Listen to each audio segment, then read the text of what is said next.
बहू बिना बुलाए मायके मत जाओ। मम्मी जी इस बार मैं अपने मायके जा रही हूँ, इसलिए आप छोटी से कह देना कि वो मेरे आने के बाद मायके चले जाए। वैसे भी मुझे अपने मायके गए हुए 2 साल हो गए हैं, बड़ी बहू गरिमा ने निर्मला जी से कहा। अरे बहू तू मायके जाकर क्या करेगी, अब तो तेरी माँ भी नहीं रही। जब तक माता पिता होते हैं तब तक ही मायका होता है। भाई भाभी का क्या है, बुलाए तो बुलाए, नहीं तो नहीं बुलाए। और वैसे भी तेरे मायके में कोई प्रोग्राम तो है नहीं, अभी छोटी को ही जाने दे, निर्मला जी ने कहा। नहीं मम्मी जी, हर बार मैं यही सोचकर रह जाती हूँ, लेकिन इस बार नहीं, इस बार तो मैं मायके जरूर जाऊंगी।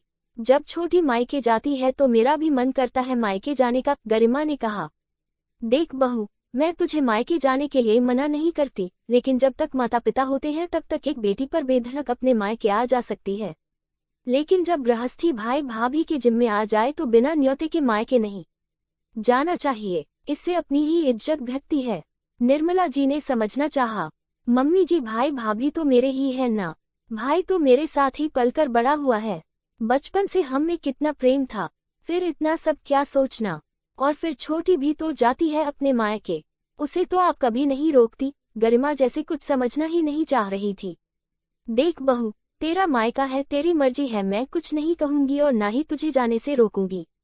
आखिर तुम भी पढ़ी लिखी समझदार हो।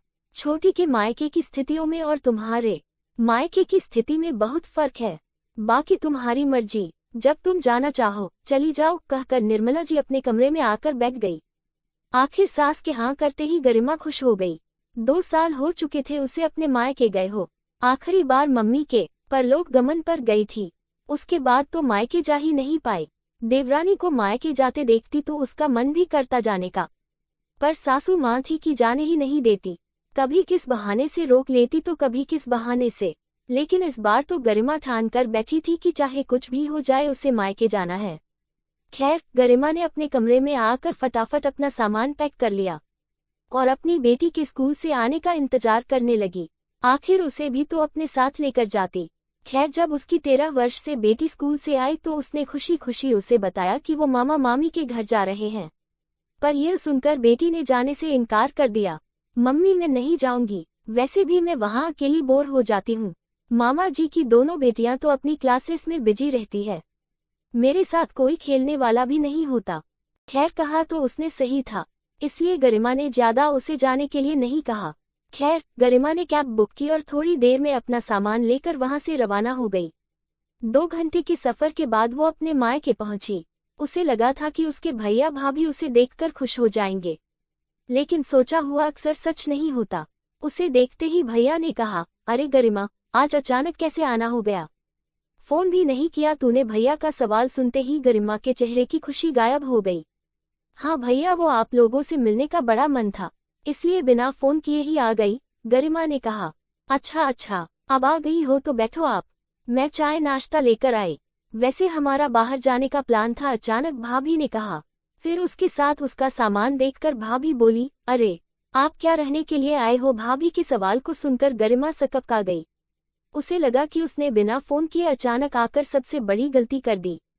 लेकिन तभी भाभी बोली, वो क्या है ना कि मैं कुछ दिनों के लिए अपने मायके जा रही हूँ, काफी दिनों से प्लान बना रखा था, पर अब आप अचानक आ गई तो मुझे अब सोचना ही पड़ेगा। पर मम्मी, हम तो कहीं नहीं जा रहे थे, अचानक कब प्लान बन गया, मैंने तो स्कूल में छुट्टी के लिए भी नहीं बोला, अचानक गरिमा की भतीजी ने कहा।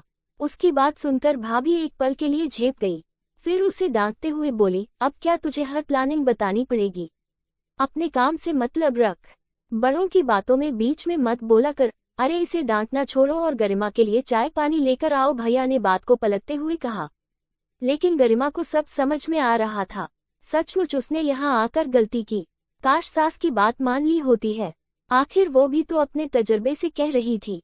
खैर, उसने बात को पलटते हुए कहा, नहीं भाभी, मैं रुकने के लिए नहीं आई हूँ, इस बैग में तो जरूरी सामान है जो मैं इधर लेने के लिए आई थी, तो सोचा आप लोगों से मिलती चलूं। उसकी बात सुनते ही भाभी के चेहरे पर अपने आप मुस्कुराहट आ गई, जैसे बहुत बड़ी जीत हासिल हो गई हो। खैर, मुश्किल से आधा घंटा वहां रुककर गरिमा वापस अपने ससुराल रवाना हो गई, लेकिन एक बार भी भाई भाभी ने ये नहीं कहा कि दोबारा आना। जब ससुराल पहुंची तो निर्मला जी बाहर हॉल में ही बैठी हुई थी। उसे देखकर निर्मला जी को सब समझ में आ गया, पर गरिमा की आंखों में आंसू आ गए। ये देखकर निर्मला जी ने कहा, बहू मैंने तुझे पहले ही कहा था कि जब तक मायके से न्योता ना आए मायके नहीं जाना चाहिए।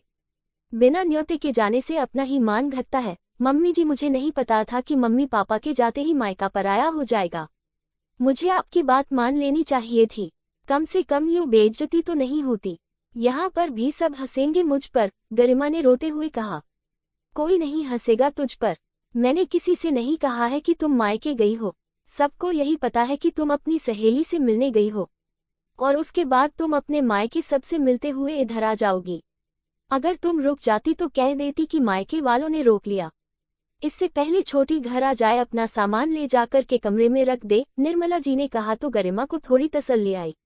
ये देखकर निर्मला जी ने कहा, देख बहू, जब तक तेरे माता पिता थे तब मैंने तुझे कभी मायके जाने से नहीं रोका, लेकिन मैं अपने अनुभव से कह रही हूँ कि जब तक भाई भाभी खुद न बुलाए तो मायके मत जाना। अरे बिना बुलाए तो कहीं नहीं जाना चाहिए, चाहे वो मायका हो या ससुराल हो। जी मम्मी जी, आगे से मैं इस बात का बिल्कुल ध्यान रखूंगी, कहकर गरिमा अपना सामान अपने कमरे में रखने चली गई। लेकिन मन ही मन अपनी सास को धन्यवाद जरूर दिया कि उन्होंने अपनी समझदारी से कम ससुराल में उसका मजाक बनने से तो रोक दिया। मौलिक व स्वरचित। दोस्तों, आपको ये कहानी अच्छी लगी हो तो प्रतिदिन कहानी पढ़ने के लिए चैनल को लाइक शेयर और सब्सक्राइब जरूर करें और कमेंट में अपना राय जरूर बताएं। धन्यवाद।